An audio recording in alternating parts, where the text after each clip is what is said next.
आज विशेष रूप से मैं उनके दीर्घायु के लिए हम सबकी तरफ से प्रार्थना करता हूं। वे निरंतर हमारा मार्गदर्शन करते रहें, हमें प्रेरणा देते रहे। आदरणीय सभापति जी, जो हमारे साथी नए दायित्व की ओर आगे बढ़ रहे हैं, इस सीमित विस्तार से एक बड़े विस्तार की तरफ जा रहे हैं, राज्यसभा से निकल करके जनसभा में जा रहे हैं, तो मैं मानता हूं उनका साथ, यहां का अनुभव, इतने बड़े मंच पर जा रहे हैं तब देश के लिए एक बहुत बड़ी पूंजी बनकर के निकलेगा।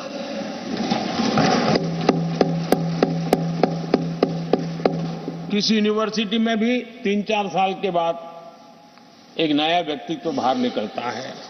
ये तो 6 साल की विविधताओं से भरी हुई है, अनुभव से घड़ी हुई एक ऐसी यूनिवर्सिटी है जहां 6 साल रहने के बाद कोई भी व्यक्ति ऐसा निखर करके निकलता है, ऐसा तेजस्वी बन करके जाता है, वो जहां भी रहता है, जिस भूमिका से रहता है, वो अवश्य हमारे कार्य को अधिक ताकतवर बनाएगा, राष्ट्र के काम को गति देने का सामर्थ्य देगा।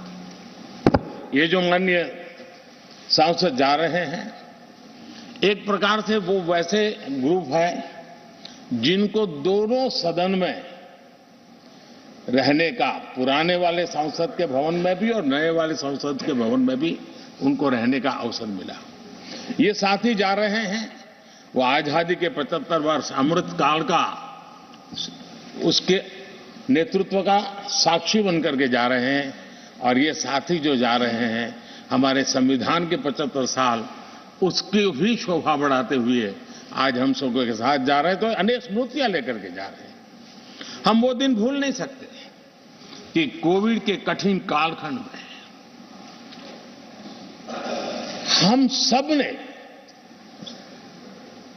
परिस्थितियों को समझा, परिस्थितियों के अनुकूल अपने आप को गढ़ा। यहां बैठने के लिए कहा तो यहां बैठो, वहां बैठने के लिए कहा तो वहां बैठो, उस कमरे में बैठने के लिए कहो।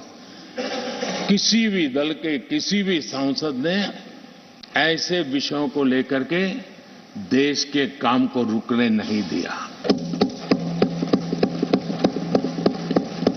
और कोरोना के वो कालखंड जीवन और मौत का खेल था, घर से बाहर निकले पता नहीं क्या होगा।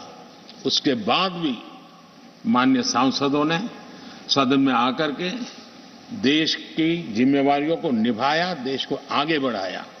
और इसलिए मैं समझता हूं कि कालखंड को, उस कालखंड ने हमें बहुत कुछ सिखाया है। संकटों के बीच भी भारत की संसद में बैठे हुए व्यक्ति कितने बड़े दायित्व को निभाने के लिए कितना बड़ा रिस्क भी लेते हैं और कितनी कठिनाइयों के बीच में काम भी करते हैं, इसका अनुभव भी हमें हुआ। सदन में खट्टे मीठे अनुभव भी रहे। हमारा कुछ दुखद घटनाएं भी रही। कोविड के कारण हमारे कुछ साथी हमें छोड़ के चले गए, आज हमारे बीच नहीं है। वो भी सदन के इसी कालखंड के कुछ प्रतिभाएं थी जो हमारे बीच से चली गई। वो एक दुखद घटना को हमने स्वीकार करते हुए भी हम आगे बढ़ते रहे। और भी ऐसी कुछ घटना हुई, कभी कभी फैशन परेड का भी हमने दृश्य देखा। काले कपड़ों में सदन को फैशन शो का भी लाभ मिला। तो ऐसी विविधताओं के अनुभव के बीच हमारा कार्यकाल बीता। और मैं तो अब खड़गे जी आ गए हैं तो मेरा एक धर्म तो निभाना ही पड़ता है मुझे। कभी कभी कुछ काम इतने अच्छे होते हैं जो बहुत लंबे समय तक उपयोगी होते हैं। हमारे यहां कोई बच्चा कुछ अच्छी चीज कर लेता है, कोई बच्चा अच्छे कपड़े वपड़े पहन करके अवसर के लिए तैयार होता है, तो परिवार में एक आध स्वजन आ जाता है, अरे किसी की नजर लग जाएगी, इसको काला टीका कर दो। तो ऐसे काला टीका कर देते हैं। आज देश पिछले 10 साल में समृद्धि के नए नए शिखर सर कर रहा है।